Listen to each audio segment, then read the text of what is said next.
The walls loom ancient and unyielding, the air thick with dust and time. Torchlight flickers as the party moves single file, each step swallowed by silence. At the front, the elven bard leads, senses keen, yet unaware of the danger lurking ahead. They reach the end of a T intersection. Choices branching in the shadow, a heartbeat passes. Then a whisper of steel, a sudden shift in the air. The trap springs, a blade slicing through the darkness, swift and merciless, aimed at his unsuspecting prey. Good day, everybody. This is James from the Dungeon Puffin. Today I'd like to talk about Surprise 2014 versus the 2024 mechanics in D&D, 5th edition 5.5. Surprise is one of those mechanics in Dungeons & Dragons that is often causes a bit of trouble at the table. I like to compare the two, explain how I handle it in my games, and how I worked with my players, my wife especially, to make Surprise using the 2024 rule set more impactful, but not being completely devastating like the 2014 version. But I guess devastating really depends on the level of the player or the level of the monster versus the actual ambush or the attack being used. So, how did Surprise work in 2014 D&D? The DM determined if any creatures were surprised.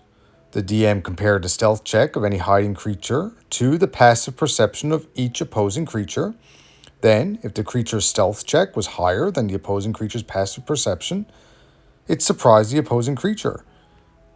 A surprised creature could not act or move on its first turn in combat, and the attacker attacking a surprised creature gave the attacker advantage on the attack roll. The 2024 version simplifies this by introducing the surprised condition. It wasn't previously a condition, which is written as follows. If a creature is caught unawares by the start of combat, that creature is surprised, which causes it to have disadvantage on its initiative roll. Just explore. Oh, look, a chest. That's great. Aha, I got you. Not going anywhere now. No. But just having disadvantage on your initiative rolls does not make any narrative sense to me, and breaks immersion and lessens the impact of the surprise. So let's assume your character is surprised by the enemy, but that enemy still rolls low on its initiative, and you and your entire party roll high on initiative and go ahead of that creature in the initiative order. That doesn't sound like much of a surprise to me. Yes, the creatures in the 2024 or 2025 Monster Manual can have a higher initiative bonus, but that does not guarantee it can go first. Which is what I think should basically happen if someone has the drop on another one. At my table, we have worked with the 2024 version to make it work, and I think we have found a solution that narratively gives the surprising creature, or player, a little bit of an edge at first, and still keeps the basic idea of the 2024 surprise condition. This rule does apply to both DM-controlled NPCs and player characters alike. But here's how I run it at my table. The party heads down a dimly lit hall in an ancient dungeon. Swish! As a hidden assassin takes their shot at the unexpected elf bard. The assassin rolls to hit. If you are surprised, the ambusher gets to take their attack before initiative is called for or even begins.